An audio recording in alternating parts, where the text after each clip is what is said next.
ನಮಸ್ಕಾರ ಸ್ನೇಹಿತರೆ, Ram sir 360 YouTube ಚಾನಲ್ಗೆ ನಿಮಗೆ ಸ್ವಾಗತ. ಇವತ್ತು ಕ್ಲಾಸ್ ರೆಕಾರ್ಡೆಡ್ ಇರುತ್ತೆ ಅಂತ ಹೇಳಿದ್ನಲ್ಲ, ಸ್ವಲ್ಪ ಏನಪ್ಪಾ ಅಂದ್ರೆ ಲೇಟ್ ಆಗಿದೆ. ಅದಕ್ಕೋಸ್ಕರ ಏನು ಮಾಡ್ತಾ ಇದ್ದೀನಿ, ರೆಕಾರ್ಡೆಡ್ ಕ್ಲಾಸ್ ಮಾಡಾಕ್ತಾ ಇದ್ದೀನಿ. ಓಕೆನಾ? ಇವತ್ತು ಇಲ್ಲಿ ಕರೆಂಟ್ ಅಫೇರ್ಸು, ದೈನಂದಿನ ಕರೆಂಟ್ ಅಫೇರ್ಸ್ ನಿಮಗೆ ಮಿಸ್ ಆಗಬಾರ್ದು ಅಂತೇಳಿ.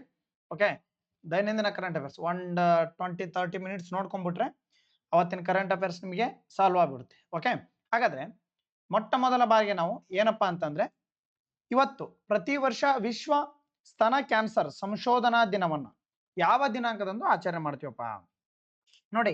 ಆಗಸ್ಟ್ 15, ಆಗಸ್ಟ್ 18, ಆಗಸ್ಟ್ 17, ಮೇ 20 ಅಂದ್ರೆ ನೋಡಿ, ಆಗಸ್ಟ್ 18ನ ನಾವು ಏನಪ್ಪಾ ಅಂದ್ರೆ ಪ್ರತಿ ವರ್ಷ ವಿಶ್ವ ಸ್ತನ ಕ್ಯಾನ್ಸರ್ ಸಂಶೋಧನಾ ದಿನ ಅಂತೇಳಿ ಆಚರಣೆ ಮಾಡ್ತೀವಿ. ಹಾಗಾದ್ರೆ ಈ ಸ್ತನ ಕ್ಯಾನ್ಸರ್ ಆಗಸ್ಟ್ 18 ಎಸ್ ಕರೆಕ್ಟ್. ಇಂದು ವಿಶ್ವ ಸ್ತನ ಕ್ಯಾನ್ಸರ್ ಒಂದು ಸಂಕೀರ್ಣ ಕಾಯಿಲೆ, ಗೊತ್ತಿರಲಿ ನಿಮ್ಗೆ. ಇದು ಹಾರ್ಮೋನ್ ಇಂಬ್ಯಾಲೆನ್ಸ್ ಇಂದನೂ ಬರ್ತಕ್ಕಂಥ ಒಂದು ಕಾಯಿಲೆ ಮತ್ತು DNA ವಂಶವಾಹಿಯಿಂದ ಬರ್ತಕ್ಕಂಥ ಕೂಡ ಒಂದು ಕಾಯಿಲೆ ಇದು. ಓಕೆ, ಸ್ತನ ಕ್ಯಾನ್ಸರ್ ಅಂದ್ರೆ 50+ ಏಜ್ ಆದ ಮಹಿಳೆಯರಲ್ಲಿ ಕಾಣಿಸ್ಕೊಂತಕ್ಕಂಥ ಒಂದು ಸ್ತನ ಕ್ಯಾನ್ಸರ್ ಕಾಯಿಲೆ ಅಂತಕ್ಕಂಥದ್ದು. ಓಕೆನಾ? ಈ ಸ್ತನ ಕ್ಯಾನ್ಸರ್ ಒಂದು ಸಂಕೀರ್ಣ ಪೀಡಿತರಿಗೆ ದೈಹಿಕ ಮತ್ತು ಭಾವನಾತ್ಮಕ ಯಾತನೆ ಮಾಡಿಸುತ್ತದೆ. ಈ ಭಯಾನಕರ ಅಗ್ನಿ ಪರೀಕ್ಷೆ ನೋವು ಅನುಭವಿಸಿದವರಿಗೆ ಅಷ್ಟೇ ಗೊತ್ತಿರುತ್ತೆ. ಹೋಗ್ಲಿ. ಓಕೆ, ಕ್ರಿಸ್ತಪೂರ್ವ 3000ಕ್ಕಿಂತ ಹಿಂದಿನಿಂದಲೂ ಕಂಡು ಬಂದಿರತಕ್ಕಂಥದ್ದು ಇದು ಸ್ತನ ಕ್ಯಾನ್ಸರ್. ಇಲ್ಲೇ ನೋಡ್ರಿ. ಓಕೆ, ಸ್ತನ ಕ್ಯಾನ್ಸರ್ ಎಂಬುದು ನರವನ್ನು ಅರ್ಥ ಮಾಡಿಕೊಳ್ಳಲು ಮತ್ತು ತಟಸ್ಥಗೊಳಿಸಲು ಇತಿಹಾಸ ಉದ್ದಕ್ಕೂ ನಾವು ಪ್ರಯೋಗ ನಡೆದಿದ್ದಾವೆ. 1970ರ ದಶಕದಿಂದ ಸ್ತನ ಕ್ಯಾನ್ಸರ್ ಸಂಶೋಧನೆ ಮತ್ತು ಸ್ತನ ಕ್ಯಾನ್ಸರ್ ಚಿಕಿತ್ಸೆಗಳು ಹೆಚ್ಚು ಪರಿಣಾಮಕಾರಿಯಾಗಿರ್ತಕ್ಕಂಥದ್ದು. 2021ರಲ್ಲಿ ಡಾಕ್ಟರ್ ಸುಸಾನ್ ಲವ್ ಫೌಂಡೇಶನ್ ಅಧಿಕೃತವಾಗಿ ವಿಶ್ವ ಸ್ತನ ಕ್ಯಾನ್ಸರ್ ಸಂಶೋಧನಾ ದಿನವನ್ನಾಗಿ ಘೋಷಣೆ ಮಾಡಿತು. ಅಂದಿನಿಂದ ಏನಪ್ಪಾ ಅಂತಂದ್ರೆ ಆಗಸ್ಟ್ 18ನ್ನ ನಾವೇನ್ ಮಾಡ್ತೀವಿ, ವಿಶ್ವ ಸ್ತನ ಕ್ಯಾನ್ಸರ್ ದಿನ ಅಂತೇಳಿ ಆಚರಣೆ ಮಾಡ್ತೀವಿ. ನೆನಪಿರ್ಲಿ. ಓಕೆನಾ? ಎಸ್. ನೆಕ್ಸ್ಟ್ ನೋಡಿ, 1951ರಲ್ಲಿ ಸ್ವತಂತ್ರ ಭಾರತದಲ್ಲಿ ಸ್ಥಾಪನೆಯಾದ ಮೊಟ್ಟ ಮೊದಲ ಭಾರತೀಯ ತಂತ್ರಜ್ಞಾನ ಸಂಸ್ಥೆ ಅಂದ್ರೆ ಜಿಕೆ ಟುಡೇ. ಜಿಕೆ ಕ್ವಶನ್ ಇದು, ಸುಮ್ಮನೆ ನ್ಯೂಸ್ ಪೇಪರ್ ಅಂತ ಹಾಕಿದೀನಿ. ಯಾವುದು? ಪ್ರಪ್ರಥಮ IIT ಖರಗ್ಪುರ್, ದೇಶದಲ್ಲೇ ಪ್ರಪ್ರಥಮ ಆಗಿರ್ತಕ್ಕಂಥದ್ದು IIT ಖರಗ್ಪುರ್. ಇಲ್ಲಿ ಇವತ್ತಿನ ಇತಿಹಾಸ ಅಂದ್ರೆ ಆಗಸ್ಟ್ 18ನೇ ತಾರೀಕು ಆಗಿರ್ತಕ್ಕಂಥ ಇತಿಹಾಸಗಳು ಅಂದ್ರೆ 1800ರಲ್ಲಿ ಬ್ರಿಟಿಷ್ ನಾಗರಿಕ ಸೇವಾ ಅಧಿಕಾರಿಗಳಿಗೆ ಭಾರತೀಯ ಭಾಷೆಗಳು ಮತ್ತು ಸಂಪ್ರದಾಯಗಳಲ್ಲಿ ತರಬೇತಿ ನೀಡುವ ಉದ್ದೇಶದಿಂದ ಗವರ್ನರ್ ಜನರಲ್ ಲಾರ್ಡ್ ವೆಲ್ಲೆಸ್ಲಿ ಕಲ್ಕತ್ತಾದಲ್ಲಿ ಫೋರ್ಟ್ ವಿಲಿಯಂ ಕಾಲೇಜನ್ನು ಸ್ಥಾಪನೆ ಮಾಡಿದ. 1911ರಲ್ಲಿ ಆಗಸ್ಟ್ 18ರಂದು ಬ್ರಿಟಿಷ್ ವಸಾಹತಿ ಆಡಳಿತದ ಭಾರತದ ಮೊದಲ ಸಮಗ್ರ ಜನಗಣತಿ ದತ್ತಾಂಶ ಅಧಿಕೃತವಾಗಿ ಪ್ರಕಟಿಸಿತು. ಅದೇ ರೀತಿ 1945 ಆಗಸ್ಟ್ 18ರಂದು ತೈಪೆದಲ್ಲಿ ಸಂಭವಿಸಿದ ಜಪಾನ್ನ ಸೇನಾ ವಿಮಾನ ಅಪಘಾತ. ಓಕೆ, ಅದೇ ರೀತಿ 1951ರಲ್ಲಿ ಪಶ್ಚಿಮ ಬಂಗಾಳದ ಖರಗ್ಪುರದಲ್ಲಿ Indian institute of technology IIT ಸ್ವತಂತ್ರ ಭಾರತದ ಮೊದಲ IIT ಇದು ಆಗಿತ್ತು. ನೆನಪಿರ್ಲಿ. 1920 ಆಗಸ್ಟ್ 18ರಂದು ಯುನೈಟೆಡ್ ಸ್ಟೇಟ್ಸ್ ಸಂವಿಧಾನದ 19ನೇ ತಿದ್ದುಪಡಿಯನ್ನು ಅಂಗೀಕರಿಸಿತು. ಇದು ಮಹಿಳೆಯರಿಗೆ ಮತದಾರ ಹಕ್ಕನ್ನ ಖಾತ್ರಿಪಡಿಸಿರ್ತಕ್ಕಂಥದ್ದು. 1920ರಾಗ ನಮ್ಗೆ ಇನ್ನೂ ಸ್ವಾತಂತ್ರ್ಯ ಬಂದಿರಲಿಲ್ಲ. ಹಾಗಾದ್ರೆ 1940 ಇಂಡೋನೇಷ್ಯಾ ತನ್ನ ಸ್ವತಂತ್ರ ದಿನ ಎಂದು ಘೋಷಣೆ ಮಾಡಿರ್ತಕ್ಕಂಥದ್ದು ಆಗಸ್ಟ್ 18ರಂದು ಮೊದಲ ಅಧಿಕೃತ ಸಂವಿಧಾನವನ್ನ ಅಂಗೀಕರಿ. ಇವತ್ತಿನ ಇತಿಹಾಸ ನೋಡೋದಾದ್ರೆ ಇದು. ಓಕೆನಾ? ಹಾಗಾದ್ರೆ ನೆಕ್ಸ್ಟ್ ನೋಡ್ರಿ, AI ನೆರವಿನಿಂದ ಇತ್ತೀಚೆಗೆ BTech ವಿದ್ಯಾರ್ಥಿಯೊಬ್ಬ ರೂಪಿಸಿದ ನೋಡ್ರಿ ಬ್ರೈಬ್ಸ್ 5 ಅಂತಕ್ಕಂಥದ್ದು. ಬ್ರೈಬ್ಸ್ 5 ಅಂತಕ್ಕಂಥದ್ದು ಇದು ಏನಕ್ಕೆ ನೋಡಿ, ಏನಪ್ಪಾ ಅಂತಂದ್ರೆ ಯಾವ್ದೋ BTech ವಿದ್ಯಾರ್ಥಿ ಕಾಮರ್ಸ್ ಪ್ಲಾಟ್ಫಾರ್ಮ್ ಅನ್ನ ಒಳಗೊಂಡಿರ್ತೈತೆ. ಲಂಚದ ಬೇಡಿಕೆಯನ್ನು ಸಾರ್ವಜನಿಕವಾಗಿ ದಾಖಲಿಸುವ ಹೊಸ ಪ್ಲಾಟ್ಫಾರ್ಮ್, ಟ್ರಾಫಿಕ್ ದಂಡ ಪಾವತಿಸುವ ಆ್ಯಪ್, ಡಿಜಿಟಲ್ ಉದ್ಯೋಗ ಒಂದು ಪೋರ್ಟಲ್. ನೋಡಿ, ಲಂಚದ ಬೇಡಿಕೆಗಳನ್ನ ಸಾರ್ವಜನಿಕವಾಗಿ ದಾಖಲಿಸುವ ಒಂದು ಹೊಸ ಪ್ಲಾಟ್ಫಾರ್ಮ್ ಅಂತ ನೋಡ್ರಿ. ಏನ್ ಮಾಡ್ತೀರಿ, ಈ ಭ್ರಷ್ಟಾಚಾರ ಏನಕ್ಕೆ ಇದ್ರೆ AI ಮೂಲಕ ನೋಡ್ರಿ. ಸಂಸ್ಥಾಪಕ ಯಾರು? RN ನಿಷಾದ್, BTech ವಿದ್ಯಾರ್ಥಿ. AI ನೆರವಿನಿಂದ ಭಾರತೀಯ ವಿದ್ಯಾರ್ಥಿ ರೂಪಿಸಿದ ಲಂಚದ ಮಾಹಿತಿ ನೀಡುವ ಒಂದು ಹೊಸ ಪ್ಲಾಟ್ಫಾರ್ಮ್. ಎಲ್ಲೆಲ್ಲಿ ಏನಪ್ಪ ಲಂಚ ಕೇಳ್ತಾರ, ನೀಡ್ತಾರ ನೋಡ್ರಿ, ಅದ್ರದ್ದು ಕೂಡ ನಿಮಗೆ ಡಾಟಾ ಸಿಗ್ತಕ್ಕಂಥ ಒಂದು AI ಪ್ಲಾಟ್ಫಾರ್ಮ್ ಅನ್ನ ಕಂಡುಹಿಡಿದಿರ್ತಕ್ಕಂಥದ್ದು. AI ಕೋಡಿಂಗ್ ನೆರವಿನಿಂದ ಕೇವಲ ಒಂದೇ ದಿನದಲ್ಲಿ ಸಿದ್ಧ. ಇದೇ ನೋಡ್ರಿ, ಲಂಚದ ಬೇಡಿಕೆಯನ್ನು ಸಾರ್ವಜನಿಕವಾಗಿ ದಾಖಲಿಸ್ತಕ್ಕಂಥದ್ದು. ಸಂಪೂರ್ಣ ಅನಾಮಧೇಯ ವರದಿ ಮಾಡುವವರ ಯಾವುದೇ ವೈಯಕ್ತಿಕ ವಿವರ ಆಗೋದಿಲ್ಲ. ನೋಡ್ರಿ, ಇದ್ರೊಳಗೆ ನೀವು ವರದಿ ಮಾಡಿದ್ರೆ ನಿಮ್ದು ಯಾವುದೇ ವರದಿ ಏನಪ್ಪಾ ಅಂತಂದ್ರೆ ಯಾರು ಲಂಚ ಗಿಂಚ ಕೇಳಿದ್ರೆ ನೀವು AI ಪ್ಲಾಟ್ಫಾರ್ಮ್ ಬಳಸ್ಕೊಂಡು ನೀವು ಇಲ್ಲಿ ವರದಿ ಮಾಡ್ಬೋದು. ನಿಮ್ದು ಯಾವುದೇ ಏನಪ್ಪಾ ಅಂದ್ರೆ ಇಲ್ಲಿ ನಿಮ್ಮ ದಾಖಲೆಗಳು ಎಂಟ್ರಿ ಆಗಲ್ಲ. ಇದು ಹೇಗೆ ಕೆಲಸ ಮಾಡ್ತಂದ್ರೆ ತ್ವರಿತ ದಾಖಲೆ ಕೇವಲ 1 ನಿಮಿಷ ಲಂಚ ವಿವರಗಳನ್ನು ಭರ್ತಿ ಮಾಡುವುದು. ವಿವರವಾದ ಮಾಹಿತಿ ಇಲಾಖೆ ನಗರ ಲಂಚದ ಮೊತ್ತ ಮತ್ತು ಕಾರಣವನ್ನು ದಾಖಲಿಸಬೇಕು ನೀವು ಇದ್ರಾಗೆ. ವಿವರವಾದ ಮಾಹಿತಿ ಇಲಾಖೆ ನಗರ ಲಂಚ ಮತ್ತು ಮೊತ್ತ ಕಾರಣವನ್ನು ದಾಖಲಿಸಬೇಕು. ಫಲಿತಾಂಶ ಏನು? ನಾಗರಿಕರು ಲಂಚ ನೀಡಿದರೆ ಅಥವಾ ನಿರಾಕರಿಸಿದರೆ ಎಂಬುದನ್ನು ಇಲ್ಲಿ ಟ್ರ್ಯಾಕ್ ಮಾಡಲಾಗುತ್ತದೆ. ಓಕೆನಾ? ಪ್ರಸ್ತುತ ಸ್ಥಿತಿ ಅಂದ್ರೆ ಇದು 600ಕ್ಕೂ ಹೆಚ್ಚು ಲಂಚ ಪ್ರಕರಣಗಳು ಈಗಾಗಲೇ ದಾಖಲೆ ಮಾಡಿರ್ತಕ್ಕಂಥದ್ದು. ಲಂಚದ ತಾಣಗಳು ಎಲ್ಲೆಲ್ಲಿ ಅಂತಂದ್ರೆ ನೆನಪಿರ್ಲಿ ನಿಮಗೆ, ಪ್ರಸ್ತುತ ಗರಿಷ್ಠ ಅಂದ್ರೆ 43ಕ್ಕೂ ಹೆಚ್ಚು ಲಂಚ ಪ್ರಕರಣಗಳು ಇಲ್ಲಿಯೇ ದಾಖಲಿಸ್ತವೆ. ಯಾವುದು? ಪಾಸ್ಪೋರ್ಟ್ ಕಚೇರಿಗಳಲ್ಲಿ. ಅದೇ ರೀತಿ ಮಹಾನಗರ ಪಾಲಿಕೆ ಖಾತಾ ಬದಲಾವಣೆ ಎ ಖಾತಾದಿಂದ ಬಿ ಖಾತಾ, ಬಿ ಖಾತಾ, ಮತ್ತ ಈ ಟ್ರಾಫಿಕ್ ಪೊಲೀಸ್ ಅಲ್ಲಿ, RTO ಆಫೀಸ್ ಅಲ್ಲಿ, ಓಕೆ, ನಗರ ನೋಂದಣಿ, ಈ ನೋಂದಣಿ ಮಾಡ್ತೀವಿ ರಿಜಿಸ್ಟರ್ ಆಫೀಸ್ನಾಗ, ಇಲ್ಲೇ ಬಹಳ ಆಗ್ತಿರ್ತಾವ. ಅದಕ್ಕೋಸ್ಕರ ಅವನು ಇವನ್ನ ಪರ್ಟಿಕ್ಯುಲರ್ ಆಗಿ ಇವನು ಕೊಟ್ಟಿರ್ತಕ್ಕಂಥದ್ದು. ಓಕೆನಾ? ಹಾಗಾದ್ರೆ ನೋಡ್ರಿ, ವಾಟ್ಸಪ್ ಮೂಲಕ ಮೆಟ್ರೋ ಪಾಸ್ ಗಳನ್ನ ನೀಡಿದ ಭಾರತದ ಮೊದಲ ಮೆಟ್ರೋ ಸಂಸ್ಥೆ ಯಾವುದು? ನೋಡಪ್ಪ, ವಾಟ್ಸಪ್ ಮೂಲಕ ಮೆಟ್ರೋ ಟಿಕೆಟ್ ಅನ್ನ ಕೊಡಕತ್ತಾರೆ ಅವರು. ಯಾವುದು? ಮುಂಬೈ ಮೆಟ್ರೋ. ನೆನಪಿರ್ಲಿ. ಓಕೆನಾ? ನೋಡ್ರಿ, ವಾಟ್ಸಪ್ ಮೂಲಕ ಮೆಟ್ರೋ ಪಾಸ್ ಗಳನ್ನ ವಿತರಿಸಿದ ಭಾರತದ ಮೊದಲ ಮೆಟ್ರೋ ಸೇವೆ ಎಂಬ ಹೆಗ್ಗಳಿಕೆಗೆ ಮುಂಬೈ ಮೆಟ್ರೋ 1 ಭಾಜನವಾಗಿ ಕಾರಣವಾಗಿದೆ. ಓಕೆನಾ? ಇದು ನೋಡ್ರಿ, ಭಾರತದಲ್ಲಿ ಮೊದಲ ಬಾರಿ ವಾಟ್ಸಪ್ ಮೂಲಕ digital metro pass, trip pass, store value pass ಅನ್ನ ನೀಡಲಾಗಿರ್ತಕ್ಕಂಥದ್ದು. ತಂತ್ರಜ್ಞಾನ ನೋಡ್ರಿ, ಬೈಲೆಸಿ ತಂತ್ರಜ್ಞಾನ ಸಂಸ್ಥೆ ಅಭಿವೃದ್ಧಿಪಡಿಸಿದ ಪೇ ಯು ಇಂಡಿಯಾ ಡಿಜಿಟಲ್ ಪಾವತಿ ಮೂಲಕ ನೀವು ಒದಗಿಸಬಹುದು. ಭಾರತದ ಮೊದಲ ಮೆಟ್ರೋ ರೈಲು ನೆನಪಿರ್ಲಿ, ಕೋಲ್ಕತ್ತಾ ಮೆಟ್ರೋ ರೈಲು 1984. ಕರ್ನಾಟಕ ಮೊದಲ ಮೆಟ್ರೋ ಲೈನ್ ಯಾವಾಗ? ನಮ್ಮ ಮೆಟ್ರೋ BMRCL 2011 ಅಕ್ಟೋಬರ್ 20ರಂದು ಬೈಯಪ್ಪನಹಳ್ಳಿಯಿಂದ MG ರಸ್ತೆ. ಭಾರತದ ಮೊದಲ ಚಾಲಕ ರಹಿತ ಡೈವರ್ಲೆಸ್ ಮೆಟ್ರೋ ದೆಹಲಿ ಮೆಟ್ರೋ. ಭಾರತದ ಮೊದಲ ನೀರೊಳಗಿನ ಮೆಟ್ರೋ ಕೋಲ್ಕತ್ತಾ ಮೆಟ್ರೋ, ಹುಗ್ಲಿ ನದಿಯನ್ನ ನಿರ್ಮಿಸಲಾಗಿದೆ. ಹೌದಾ? ಎಸ್. ಹಾಗಾದ್ರೆ ವಾಟ್ಸಪ್ QR ಕೋಡ್ ಅಂತ ಐತಲ್ಲ, QR ಟಿಕೆಟ್ ಅನ್ನು ವಾಟ್ಸಪ್ ಮೂಲಕ ಮೊದಲು ಪರಿಚಯಿಸಿ ಮೆಟ್ರೋ ಅಲ್ಲಿ ಬೆಂಗಳೂರಿನ ನಮ್ಮ ಮೆಟ್ರೋ ಮತ್ತು ದೆಹಲಿ ಮೆಟ್ರೋ ಪ್ರಮುಖವಾಗಿದೆ. ಆದರೆ ಏನೋ ಪೂರ್ಣ ಪ್ರಮಾಣದ ಮೆಟ್ರೋ ಪಾಸ್ ಸೇವೆಯನ್ನು ನೀಡಿದ್ದ ಮುಂಬೈ ಮೆಟ್ರೋ. ಓಕೆನಾ? ಎಸ್. ಹಾಗಾದ್ರೆ ಈಗ ನೋಡಿ, ಇಂಪಾರ್ಟೆಂಟ್ ಇದು. ನಿರ್ಭಯ ನಿಧಿ ಅಡಿಯಲ್ಲಿ, ನಿರ್ಭಯ ಗೊತ್ತು 2012ರ ಕೇಸ್. ಓಕೆ, ನಿರ್ಭಯ ನಿಧಿ ಅಡಿಯಲ್ಲಿ ನಿರ್ಭಯ ಚೇತನ್ ಎಂಬ ರಾಷ್ಟ್ರೀಯ ಅಭಿಯಾನವನ್ನು ಯಾವ ಸಚಿವಾಲಯ ಆಯೋಜಿಸಿದೆ? ದ ನಿರ್ಭಯ ನಿಧಿಯಡಿ ನಿರ್ಭಯ ಚೇತನ್ ಎಂಬ ರಾಷ್ಟ್ರೀಯ ಅಭಿಯಾನವನ್ನು ಯಾವ ಸಚಿವಾಲಯ ಆಯೋಜಿಸಿದೆ? ಯಾವುದು? ಪಂಚಾಯತ್ ರಾಜ್ ಸಚಿವಾಲಯ. ನೆನಪಿರ್ಲಿ, PIB ಕ್ವಶನ್. ಓಕೆ, ಕೇಂದ್ರ ಪಂಚಾಯತ್ ರಾಜ್ ಸಚಿವಾಲಯ, ಮಿನಿಸ್ಟ್ರಿ ಆಫ್ ಪಂಚಾಯತ್ ರಾಜ್ ನಿರ್ಭಯ ನಿಧಿ ಅಡಿಯಲ್ಲಿ ಗ್ರಾಮೀಣ ಭಾಗದ 17.5 ಲಕ್ಷಕ್ಕೂ ಹೆಚ್ಚು ಚುನಾಯಿತ ಪುರುಷರ ಪ್ರತಿನಿಧಿಗಳಿಗೆ ಮತ್ತೆ ಮೇಲ್ ಎಲೆಕ್ಟೆಡ್ ರಿಪ್ರೆಸೆಂಟೇಟಿವ್ಗೆ ಏನ್ ಮಾಡಿದ್ದಾರೆ? ಮಹಿಳೆಯರ ಸುರಕ್ಷತೆ ಮತ್ತು ಲಿಂಗ ಸಮಾನತೆ ಕುರಿತು ಅರಿವು ಮೂಡಿಸುವಲ್ಲಿ ನಿರ್ಭಯ ಚೇತನ್ ತರಬೇತಿ ಕಾರ್ಯಕ್ರಮವನ್ನು ಲಾಂಚ್ ಮಾಡ್ಯಾರೆ ನವದೆಹಲಿಯಲ್ಲಿ. ಇದು ವಿಶ್ವದಲ್ಲೇ ಈ ಮಾದರಿನ ಅತಿ ದೊಡ್ಡ ಜಾಗೃತಿ ಅಭಿಯಾನ ಆಗಿರ್ತಕ್ಕಂಥದ್ದು. ಮೂಲ ಯೋಜನೆ ನೋಡಪ್ಪ, ನಿರ್ಭಯ ರಹೋ ಅಭಿಯಾನ ಭಾಗವಾಗಿದೆ. ಅಂದ್ರೆ 2026ರಲ್ಲಿ ಪ್ರಾರಂಭ ಆಗಿರ್ತಕ್ಕಂಥ ನಿರ್ಭಯ ರಹೋ ಅಂತಕ್ಕಂಥ ಯೋಜನೆ ಒಂದು ಪ್ರಮುಖ ಭಾಗ.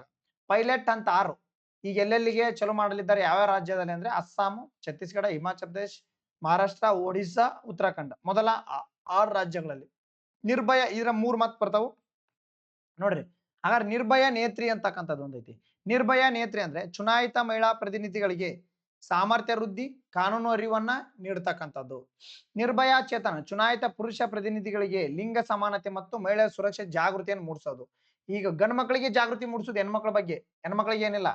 ನಿರ್ಭಯ ದೃಷ್ಟಿ ಪಂಚಾಯತಿಗಳ ಆಯಾಕಟ್ಟಿನ ಸ್ಥಳದಲ್ಲಿ ಓಕೆ AI ಕ್ಯಾಮ್ರಾಗಳನ್ನ ಅಳವಡಿಸಿ ಸುರಕ್ಷತೆಯನ್ನ ಹೆಚ್ಚಿಸತಕ್ಕಂಥದ್ದು. ನಿರ್ಭಯ ದೃಷ್ಟಿ ಮೀನ್ಸ್ ಕ್ಯಾಮ್ರಾಗಳು. ಓಕೆನಾ? ಹಾಗಾದ್ರೆ ಸಾಮಾಜಿಕ ನ್ಯಾಯ ಮತ್ತು ಸಬಲೀಕರಣ ಸಚಿವಾಲಯ ಜಾರಿಗೆ ತಂದಿರುವ ಸೀಡ್ ಯೋಜನೆ. What is the main object of the SEED scheme implemented by the ministry of social justice and empowerment? ನೋಡ್ರಿ, PIB ಕ್ವಶನ್. ಇದು ಕೂಡ PIB ಕ್ವಶನ್. ನೆನಪಿರ್ಲಿ, PIB ಕ್ವಶನ್. ಅಧಿಸೂಚನೆಯಿಂದ ಹೊರಗುಳಿದ ಅಲೆಮಾರಿ ಮತ್ತು ಅಲೆಮಾರಿ ಸಮುದಾಯಗಳ ಕಲ್ಯಾಣ ಮತ್ತು ಆರ್ಥಿಕ ಸಬಲೀಕರಣ. ಓಕೆ, ಒಂದು ಅಧಿಸೂಚನೆ ಬಿಟ್ಟಿದ್ರು, ಬ್ರಿಟಿಷ್ ಕಾಯ್ದೆ ಬರುತ್ತೆ ಅದು. ಇಲ್ಲಿ ನೋಡ್ರಿ, ಭಾರತ ಸರ್ಕಾರದ ಸಾಮಾಜಿಕ ಮತ್ತು ನ್ಯಾಯ ಸಬಲೀಕರಣ ಸಚಿವಾಲಯ scheme for the economic empowerment denotified ಯೋಜನೆ ಪತ್ರಿಕೆಯ ಪ್ರಕಟಣೆ ಆಗಿರ್ತಕ್ಕಂಥದ್ದು. ಈ ಯೋಜನೆ ಅಧಿಸೂಚನೆಯಿಂದ ಹೊರಗುಳಿದ ಯಾವುದು? ಡೊನೋಟಿಫೈಡ್ ಟ್ರೈಬ್ಸ್ ಅಂತ ಬರ್ತಾರೆ. ಅಲೆಮಾರಿ ಮತ್ತು ಅಲೆಮಾರಿ ಸಮುದಾಯಗಳ ಕಲ್ಯಾಣಕ್ಕಾಗಿ ಜಾರಿಗೆ ತರಲಾಗಿರ್ತಕ್ಕಂಥದ್ದು. ಓಕೆನಾ? ಸೀಡ್ಸ್ ಯೋಜನೆ ಅಂದ್ರೆ ಅಧಿಸೂಚನೆಯಿಂದ ಹೊರಗುಳಿದ ಅಲೆಮಾರಿ ಮತ್ತು ಓಕೆ ನೋಡ್ರಿ ಅಲೆಮಾರಿ ಬುಡಕಟ್ಟು ಆರ್ಥಿಕ ಸಬಲೀಕರಣ ಒಂದು ಯೋಜನೆ. ಉದ್ದೇಶ ಅಂದ್ರೆ ಅತ್ಯಂತ ಹಿಂದುಳಿದಿರುವ ಈ 3 ಸಮುದಾಯಗಳು ಓಕೆ ಆರ್ಥಿಕ ಮತ್ತು ಸಾಮಾಜಿಕ ಸಬಲೀಕರಣವನ್ನು ಮಾಡ್ತಕ್ಕಂಥದ್ದು. ಪ್ರಮುಖ 4 ಸ್ತಂಭಗಳು ಒಳಗೊಂಡೈತಿ ಇದ್ರಾಗ: ಶಿಕ್ಷಣ, ಆರೋಗ್ಯ, ಜೀವನೋಪಾಯ, ಓಕೆ, ಅಂದ್ರೆ ಮತ್ತೆ ಮಂತ್ರಿ ಸ್ವ ಸಹಾಯ ಗುಂಪುಗಳಿಗೆ ಹೆಲ್ಪ್ ಮಾಡ್ತಕ್ಕಂಥದ್ದು. ಓಕೆನಾ? ನೋಡ್ರಿ, ಈ ಶಿಕ್ಷಣ ಸ್ಪರ್ಧಾತ್ಮಕ ಪರೀಕ್ಷೆ ಉಚಿತ ಗುಣಮಟ್ಟದ ಕೋಚಿಂಗ್ ಕೊಡೋದು ಇವ್ರಿಗೆ, ಅಲೆಮಾರಿ ಮತ್ತು ಅಲೆಮಾರಿ ಜನಾಂಗದವ್ರಿಗೆ, ಅಂದ್ರೆ ಒಂದ್ ಕಡೆ ನೆಲೆಸ್ಲಿ ಅಂತೇಳಿ. ಆಯುಷ್ಮಾನ್ ಭಾರತ್ ಅಡಿ ಮೂಲಕ ಉಚಿತ ಆರೋಗ್ಯ ಕೊಡ್ತಕ್ಕಂಥದ್ದವ್ರಿಗೆ, ಮತ್ತು ಜೀವನೋಪಾಯ ಸ್ವಸಹಾಯ ಗುಂಪುಗಳ ಮೂಲಕ ಅವ್ರ ಜೀವನೋಪಾಯವನ್ನು ಕಟ್ಕೊಳ್ಳಕ್ಕೆ, ಜೀವನ ನಡೆಸಲಿಕ್ಕೆ ಪ್ರಧಾನ ಮಂತ್ರಿ ಆವಾಸ್ ಯೋಜನೆ ಮೂಲಕ ಅವ್ರಿಗೆ ಮನೆಯನ್ನ ಕಟ್ಕೊಡ್ತಕ್ಕಂಥದ್ದು. ಓಕೆನಾ? ಅಂದ್ರೆ ಒಂದೇ ಕಡೆ ನೆಲೆಸ್ಲಿ. ಹಾಗಾದ್ರೆ ಐತಿಹಾಸಿಕ ಹಿನ್ನೆಲೆ ನೋಡೋದಾದ್ರೆ, ಈ ಕಾಯ್ದೆ ಸೀಡ್ಸ್ ಕಾಯ್ದೆ ಬರೋಕಿನ ಮೊದ್ಲ ಏನಿತ್ತಪ್ಪ? ಸೀಡ್ಸ್ ಕಾಯ್ದೆ ಬರುತ್ತ ಮತ್ ಏನಿತ್ತು? ಓಕೆ, ನೋಡ್ರಿ, ಬ್ರಿಟಿಷ್ ಕ್ರಿಮಿನಲ್ ಟ್ರೈಬ್ಸ್ ಆಕ್ಟ್ ಅಂತ ತಂದಿದ್ರು ಇವರು 1871 ಬ್ರಿಟಿಷ್ ಸರ್ಕಾರವು 1871 ಅಪರಾಧಿಗಳ ಬುಡಕಟ್ಟು, ಓಕೆ, ಬುಡಕಟ್ಟು ಕಾಯ್ದೆ ಎಂಬ ಕ್ರೂರ ಕಾನೂನನ್ನು ಜಾರಿಗೆ ತಂದು ಇದರ ಅಡಿಯಲ್ಲಿ ಕೆಲವು ಅಲಿಮಾರಿಗಳನ್ನ, ಬುಡಕಟ್ಟುಗಳನ್ನ ಹುಟ್ಟಿನಿಂದಲೇ ಏನ್ ಮಾಡ್ತಕ್ಕಂಥದ್ದು, ಏನು ಅವ್ರನ್ನ ವರ್ಗೀಕರಣ ಮಾಡ್ತಕ್ಕಂಥದ್ದು, ಅಪರಾಧಿಗಳು ಎಂದು ವರ್ಗೀಕರಣ, ಅವರ ಮುಕ್ತ ಸಂಚಾರ ಮೇಲೆ ಕಡಿವಾಣ ನೀಡ್ತಕ್ಕ. ಮೊದ್ಲಕ್ಕೆ SC ST ಗಿತ್ತಿದ್ದು, ಊರಾಗೆಲ್ಲ ನಿಮ್ಮ ಸರ್ಚ್ ಮಾಡಕ್ ಬಿಡ್ತಿರ್ಲಿಲ್ಲ, ಹಂಗಿಚಾರ ಅವ್ರನ್ನ ಅಪರಾಧಿಗಳೆಂದು ಹೊರಗಿಟ್ಟು ಬಿಡೋದು. ವಿಮುಕ್ತ ಜಾತಿ ಬಂತು ನೆಕ್ಸ್ಟ್. ಓಕೆ, ವಿಮುಕ್ತ ಜಾತಿ ನೋಡಿ, ಈ ಭಾರತಕ್ಕೆ ಸ್ವತಂತ್ರ ಬಂದ ನಂತರ 1952 ಏನ್ ಮಾಡುತ್ತೆ ಭಾರತ ಸರ್ಕಾರ ಈ ಕರಾಳ ಕಾಯ್ದೆಯನ್ನು ಸಂಪೂರ್ಣವಾಗಿ ರದ್ದುಗೊಳಿಸಿತು. ವಿಮುಕ್ತ ಕಾಯ್ದೆ, ಇದರಿಂದ ವಿಮುಕ್ತ ಮಾಡ್ಲಿಕ್ಕೆ ಈ ಹಿಸ್ಟ್ರಿ ಆಫ್ ಡೊನೆಟಿಫೈಡ್ ಟ್ರೈಬ್ಸ್ ಅಂತ ಏನಿತ್ತಲ್ಲ, ಅದನ್ನ ಏನಪ್ಪಾ ಅಂತಂದ್ರೆ ನೋಡಿ,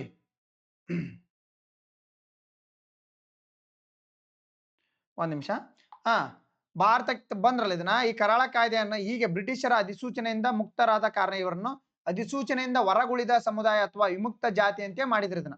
ಓಕೆ, ಈ ಟ್ರೈಬ್ಸ್ ಇಂದ ಹೊರಗುಳಿದ ಜಾತಿ ಅಂತ, ಅಥವಾ ಅಲೆಮಾರಿ ಅಥವಾ ಅಲೆಮಾರಿ ಅಂತ ಕರೆದ್ರು. ಅಲೆಮಾರಿ ಮತ್ತು ಅಲೆಮಾರಿಗಳ ಜೀವನೋಪಕ್ಕಾಗಿ ಒಂದೆಡೆಯಿಂದ ಮತ್ತೊಂದೆಡೆಗೆ ನಿರಂತರವಾಗಿರುವ ವಲಸೆ ಹೋಗುವವರನ್ನು ಅಲೆಮಾರಿಗಳು, ಮತ್ತು ವರ್ಷದ ಕೆಲವು ತಿಂಗಳು ಮಾತ್ರ ವಲಸೆ ಹೋಗಿ ಉಳಿದ ಅವಧಿಯಲ್ಲಿ ಒಂದೆಡೆ ನೆಲೆಸಿರುವ ಅಲೆಮಾರಿ ಅಂತ ಕರೀತಾರೆ. ಓಕೆ, ಅಲೆಮಾರಿ ಮತ್ತು ಪ್ರಸ್ತುತವಾಗಿ ಪದೇ ಹೋಗ್ತಕ್ಕಂಥವ್ರಿಗೆ ಅಲೆಮಾರಿ ಜನಾಂಗ. ಒಂದ್ 6 ತಿಂಗಳಲ್ಲಿ ಇದ್ದು ಬೇರೆ ಕಡೆ ಒಂದ್ 6 ತಿಂಗಳಿರೋರಿಗೆ ಓಕೆ ಅಲೆಮಾರಿ ಅಂತ ಕರೀತಾರೆ. ಪ್ರಸ್ತುತ ಸ್ಥಿತಿ ನೋಡೋದಾದ್ರೆ ಭಾರತ ಒಟ್ಟು ಜನಸಂಖ್ಯೆಯಲ್ಲಿ ಇವರು 10% ನೆಲೆಸಿದ್ದಾರೆ.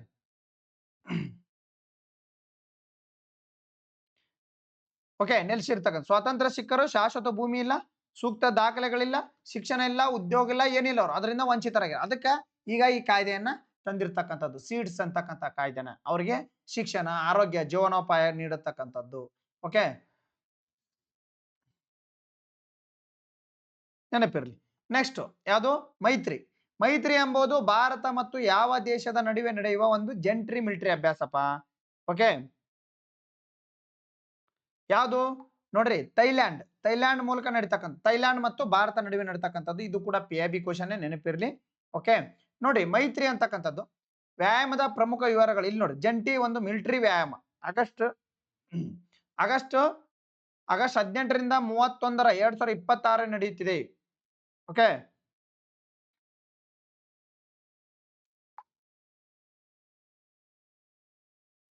ನೋಡಿ ಎಷ್ಟು? ಆಗಸ್ಟ್ 18ರಿಂದ 31 ನಡೆಯುತ್ತೆ. ಸ್ಥಳ ಥೈಲ್ಯಾಂಡ್ ನ ಸೂರತ್ ದಾನಿಯಲ್ಲಿರುವ ಇಬವಾಡಿ ರಂಗ್ ಸೀತ್ ಶಿಬಿರದಲ್ಲಿ ಆಯೋಜಿಸಿರ್ತಾರೆ. ಥೈಲ್ಯಾಂಡ್ ಆಗ ನಡಿತೈತಿ. ಭಾಗವಹಿಸಿ ಭಾರತೀಯ ಸೇನೆಯ ರಾಯಲ್ ಥಾಯ್ ಸೇನೆಯಿಂದ ತಲಾ 85 ಸಿಬ್ಬಂದಿಗಳು. ಓಕೆ, ತಂಡಗಳು ಭಾರತ ಪರವಾಗಿ ಮುಖ್ಯವಾಗಿ 9 ಕೂರ್ಗ್ ರೈಫಲ್ಸ್ ಮತ್ತು ಥೈಲ್ಯಾಂಡ್ ಪರವಾಗಿ 3ನೇ ಬೆಟಾಲಿಯನ್ 25 ಇನ್ಫೆಂಟ್ರಿ ಬ್ರಿಗೇಡ್ಸ್. ಉದ್ದೇಶ ಏನು ನೆನಪಿರ್ಲಿ ನಿಮಗೆ? ಕಾಡು ಮತ್ತು ಅರೆ ನಗರಗಳ ಪ್ರದೇಶದಲ್ಲಿ ಭಯೋತ್ಪಾದನೆಯನ್ನು ನಿಗ್ರಹ ಕಾರ್ಯಾಚರಣೆಗಳಿಗಾಗಿ ಉಭಯ ದೇಶಗಳ ಸೇನೆಗಳ ನಡುವೆ ಪರಸ್ಪರ ಸಮನ್ವಯ ಕಾರ್ಯಾಚರಣೆ ಮಾಡ್ತಕ್ಕಂಥದ್ದು. ಕಾಡಿನಲ್ಲಿ ಯಾವ ರೀತಿ ಅಟ್ಯಾಕ್ ಆದ್ರೆ ಹೆಂಗ್ ಮಾಡ್ಬೇಕನ್ನತಕ್ಕಂಥದ್ದು ಇದು ಮೇನ್ ಮೋಟಿವ್. ಹಾಗಾದ್ರೆ ಈ ಮೈತ್ರಿ ವ್ಯಾಯಾಮದ ಇತಿಹಾಸ ನೋಡೋದಾದ್ರೆ ಮೊಟ್ಟ ಮೊದಲ ಬಾರಿಗೆ 2006 ನಡೀತು. ಏನೋ ವಾರ್ಷಿಕವಾಗಿ ನಡೀತಕ್ಕಂಥ, ಇದು ವಾರ್ಷಿಕ ಪ್ರತಿ ವರ್ಷ ನಡೀತಕ್ಕಂಥದ್ದು. ಓಕೆ, ಸರದಿ ಆದ ಒಮ್ಮೆ ಅಲ್ಲಿ ನಡೆಸಿರೋ ಒಮ್ಮೆ ಇಲ್ಲಿ. 2025 14ನೇ ಆವೃತ್ತಿ ಮೇಘಾಲಯದ ಉಮ್ರೋನಿಯಲ್ಲಿ ನಡೀತು. ಹಾಗಾದ್ರೆ ಇದು 15ನೇ ಆವೃತ್ತಿ ಥೈಲ್ಯಾಂಡ್ನಲ್ಲಿ, ನೆನಪಿರಲಿ. ಓಕೆನಾ? ಹೆಸರಿನಲ್ಲಿ ಮೈತ್ರಿ ಅಂದ್ರೆ ಸಂಸ್ಕೃತದಲ್ಲಿ ಸ್ನೇಹ ಎಂದರ್ಥ. ಎರಡು ದೇಶಗಳ ನಡುವಿನ ದೀರ್ಘಕಾಲದ ಒಂದು ರಾಜತಾಂತ್ರಿಕ ರಕ್ಷಣಾತ್ಮಕ ಸ್ನೇಹವನ್ನ ಬಿಂಬಿಸ್ತಕ್ಕಂಥದ್ದು. ಓಕೆನಾ? ಎಸ್. ಹಾಗಾದ್ರೆ ಕೇಂದ್ರ ಮಾಹಿತಿ ಆಯೋಗವು ಆಗಸ್ಟ್ 17 ಮತ್ತು 2026 ನವೀಕರಿಸಿದ ಆಫ್ಕಾಮ್ 2.0 ನೋಡ್ರಿ ಪೋರ್ಟಲ್ ಅನ್ನು ಯಾರು ಉದ್ಘಾಟನೆ ಮಾಡಿದ್ರು ಇತ್ತೀಚೆಗೆ? ಓಕೆ, ಯಾರು ಉದ್ಘಾಟನೆ ಮಾಡಿದ್ರು ಇತ್ತೀಚೆಗೆ ಆಫ್ಕಾಮ್ 2.0 ಪೋರ್ಟಲ್ ಅನ್ನು? ನೋಡ್ರಿ ಹಾಗಾದ್ರೆ 1.0 ಯಾವಾಗ ಅದನ್ನ ನೋಡ್ಕೋಬೇಕಲ್ಲ. ನೋಡಿ ರಾಜ್ಕುಮಾರ್ ಗೋಯಲ್ ಅಂತಕ್ಕಂಥವ್ರು ಇತ್ತೀಚೆಗೆ ಉದ್ಘಾಟನೆ ಮಾಡಿದ್ರು, ಹೌದಾ? ಯಾರು ನೋಡಿ, ಕೇಂದ್ರ ಮಾಹಿತಿ ಆಯುಕ್ತ ರಾಜ್ಕುಮಾರ್ ಗೋಯಲ್ ಅವರು ಉದ್ಘಾಟನೆ ಮಾಡಿದ್ರು. ಕೇಂದ್ರ ಮಾಹಿತಿ ಆಯೋಗ ಸೆಂಟ್ರಲ್ ಇನ್ಫಾರ್ಮೇಶನ್ ಕಮಿಷನ್ ನ ಮುಖ್ಯ ಮಾಹಿತಿ ಆಯುಕ್ತರಾಗಿರ್ತಕ್ಕಂಥ ರಾಜ್ಕುಮಾರ್ ಗೋಯಲ್ ಅವರು ಆಫ್ಕಾಮ್ 2.0 ಇವ್ರ ಹೆಸರು ನೋಡ್ಕೋಬೇಕು. ಕೇಂದ್ರ ಮಾಹಿತಿ ಆಯೋಗದ್ದು ಕೂಡ ಅವ್ರು ಯಾರಾದ್ರೂ ಹೆಡ್ ನೋಡ್ಕೋಬೇಕು. ಅಫ್ಕಾಮ್ ನ ಪೂರ್ವ ಹೆಸರು ಅಪೀಲ್ ಕಂಪ್ಲೇಂಟ್ ಮ್ಯಾನೇಜ್ಮೆಂಟ್ ಸಿಸ್ಟಮ್, ಮೇಲ್ಮನವಿ ಮತ್ತು ದೂರು ನಿರ್ವಹಣಾ ಒಂದು ವ್ಯವಸ್ಥೆ. ಉದ್ದೇಶ ಈ ಕಾಯ್ದೆ 2005ರಲ್ಲಿ ಎರಡನೇ ಮೇಲ್ಮನವಿ ಸೆಕೆಂಡ್ ಅಪೀಲ್ ಮತ್ತು ದೂರುಗಳು ಸಾರ್ವಜನಿಕ ಸುಲಭವಾಗಿ ಡಿಜಿಟಲ್ ಮೂಲಕ ಸಲ್ಲಿಸಲು ಹಾಗೂ ತ್ವರಿತವಾಗಿ ವಿಲೇವಾರಿ ಮಾಡಲು ಒಂದು ವ್ಯವಸ್ಥೆಯನ್ನ ರೂಪಿಸಿರ್ತಕ್ಕಂಥದ್ದು. ಓಕೆ, ಆಯೋಗದ ಸ್ಥಾಪನೆ ನೋಡೋದಾದ್ರೆ 2005ರಲ್ಲಿ ಮಾಹಿತಿ ಹಕ್ಕು ಕಾಯ್ದೆ ಸ್ಥಾಪನೆ ಆಯಿತು. ಆಯೋಗದ ಸ್ವರೂಪ ಇದು ಸಾಂವಿಧಾನಿಕ ಸಂಸ್ಥೆ ಅಲ್ಲ, ಓನ್ಲಿ ಶಾಸನಬದ್ಧ ಸ್ಯಾಚುರೇಟೆಡ್ ಬಾಡಿ. ಸಿಬ್ಬಂದಿ ಮತ್ತು ತರಬೇತಿ ಇಲಾಖೆ. ಓಕೆ, ನೇಮಕಾತಿ ಆಯುಕ್ತರು ರಾಷ್ಟ್ರಪತಿಗಳು ನೇಮಕ ಮಾಡ್ತಾರೆ, ನೆನಪಿರ್ಲಿ. ಯಾರೋ ರಾಷ್ಟ್ರಪತಿಗಳು ನೇಮಕ ಮಾಡ್ತಾರೆ ಈ ಆಯುಕ್ತರಿಗೆ. ಕೇಂದ್ರ ಮಾಹಿತಿ ಆಯೋಗಕ್ಕೆ ರಾಷ್ಟ್ರಪತಿಗಳು ಕೇಳಿದ್ರು ಕೇಳ್ಬೋದು. ಹಾಗಾದ್ರೆ ಆಯ್ಕೆ ಸಮಿತಿ ನೋಡ್ರಿ, ಪ್ರಧಾನಮಂತ್ರಿ ಅಧ್ಯಕ್ಷತೆ ಸಮಿತಿಯ ಪ್ರಧಾನಮಂತ್ರಿ, ಲೋಕಸಭೆ ವಿರೋಧ ಪಕ್ಷದ ನಾಯಕ ಮತ್ತು ಪ್ರಧಾನಿ ಸೂಚಿಸಿದ ಒಬ್ಬ ಕೇಂದ್ರ ಸಂಪುಟ ಸಚಿವರು ಇರ್ತಾರೆ, ನೆನಪಿರ್ಲಿ. ಆಯ್ಕೆ ಸಮಿತಿ ಕೂಡ ಈ ಆಯುಕ್ತರ ನೇಮಿಸಬೇಕಾದ್ರೆ 3 ವರ್ಷ ಅವಧಿ ಇರ್ತತಿ. ಮಾಹಿತಿ ಹಕ್ಕು ಕಾಯ್ದೆ ನೋಡಿ 65 ವರ್ಷ ಅಥವಾ 3 ವರ್ಷ ಮೊದಲು ಯಾವ್ದು ಮೊದಲಾಕತಿ ಅದಲ್ಲಿ ಅಕ್ಟೋಬರ್ 12, 2005ರಂದು ದೇಶಾದ್ಯಂತ ಪೂರ್ಣ ಪ್ರಮಾಣದಲ್ಲಿ ಜಾರಿಗೆ ಇರ್ತಕ್ಕಂಥದ್ದು. ಓಕೆ, ಮಾಹಿತಿ ಹಕ್ಕು ಕಾಯ್ದೆ ಅಂತಕ್ಕಂಥದ್ದು. ಓಕೆನಾ? ಹಾಗಾದ್ರೆ ಭಾರತವು ಹುಲ್ಲುಗಾವಲು ಮತ್ತು ಮುಕ್ತ ನೈಸರ್ಗಿಕ ಪರಿಸರ ವ್ಯವಸ್ಥೆಗಳ ಕುರಿತು ಮಾರ್ಗದರ್ಶಿಯನ್ನು ಬಿಡುಗಡೆ ಮಾಡಿದೆ. UNCCD ಕಾಪ್ 17 ಸಮ್ಮೇಳನವು ಎಲ್ಲಿ ನಡೆಯಿತು? ಎಲ್ಲಿ ನಡೆಯಿತಪ್ಪ? ಎಲ್ಲಿ? ಉಲಾನ್ ಬಾಟಾರ್ ಮಂಗೋಲಿಯಾದಲ್ಲಿ. ಎಲ್ಲಿ? ಉಲಾನ್ ಬಾಟಾರ್ ಮಂಗೋಲಿಯಾದಲ್ಲಿ ನಡೆದಿರ್ತಕ್ಕಂಥದ್ದು. ಓಕೆನಾ?